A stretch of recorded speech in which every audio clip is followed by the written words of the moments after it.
Donald Trump campaigned for president on a promise to bring back American manufacturing. As he prepares to run for re-election in 2020, his new strategy seems to be highlighting individual factories to argue that he is succeeding, while blaming unions and corporate leaders for any failures. On Wednesday, that meant a trip to a tank factory in Ohio. The Lima Army tank plant at the Joint Systems Manufacturing Center is hardly a typical example of the declining of American manufacturing.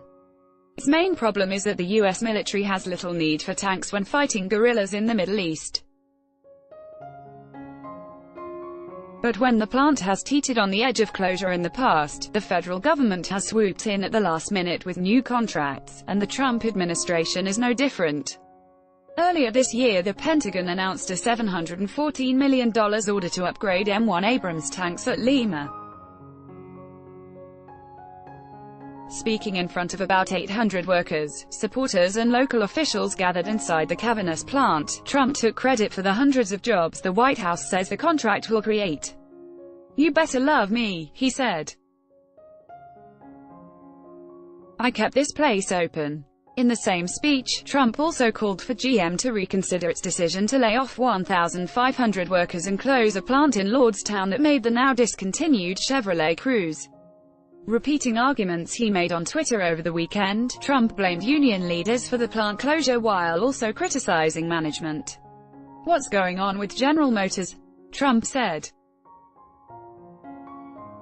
"Open it, or sell it to somebody who wants it." Ohio is critical to Trump staying in the White House for a second term. He won the state by 8 points in 2016, but since taking office has seen his net approval drop by 19 percentage points, according to a Morning Consult tracking poll. The trip highlighted some of the difficulties that Trump will face on the issue of trade here. During the campaign, Trump outlined three major strategies he'd pursue: renegotiating trade deals, imposing tariffs on foreign goods, and twisting the arms of corporate leaders. Trump withdrew from the Trans-Pacific Partnership and negotiated with Mexico and Canada on a new version of the North American Free Trade Agreement. But the other signatories to TPP went ahead on a new Asian trade pact without the U.S., while Trump's NAFTA replacement has not yet been approved by the Senate. Critics argue that levying tariffs on foreign products has caused more harm than good.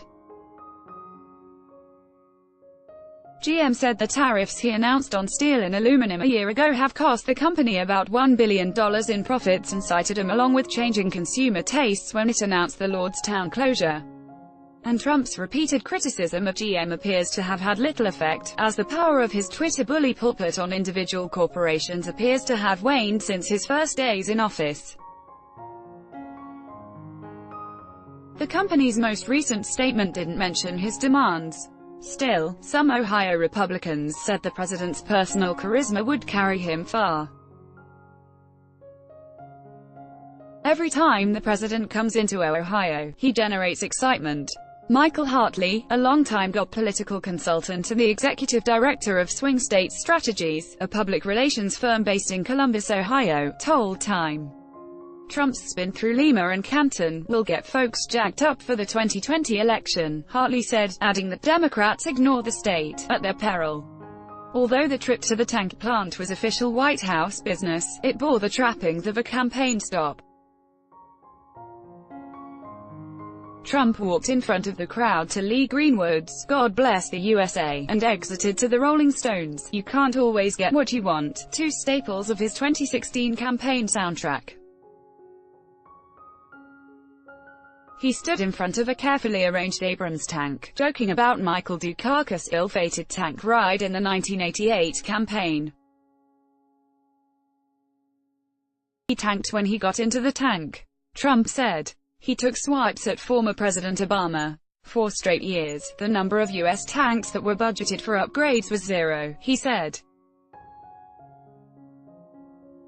Does anybody remember that? Raise your hands.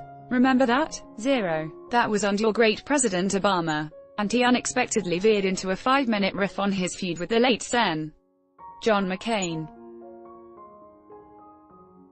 As the crowd stood mostly silent, Trump criticized McCain for casting a decisive vote against a Republican plan to repeal the Affordable Care Act, argued inaccurately about the senator's record on veterans issues, blasted him for passing along the so-called Steele dossier to the FBI, and then argued, bizarrely, that he had not been properly thanked for allowing McCain's funeral. In reality, the president played little role in approving it. It was a moment that ended up overshadowing the message of the event on cable news, along with a tweet earlier in the day about the husband of advisor Kellyanne Conway. There is not yet a Democratic nominee for Trump to use as a foil in places like Ohio. So for now, he's running against his own record, and himself. With Tessa Berenson and W.J. Hennigan, Washington. Contact us at editors@time.com.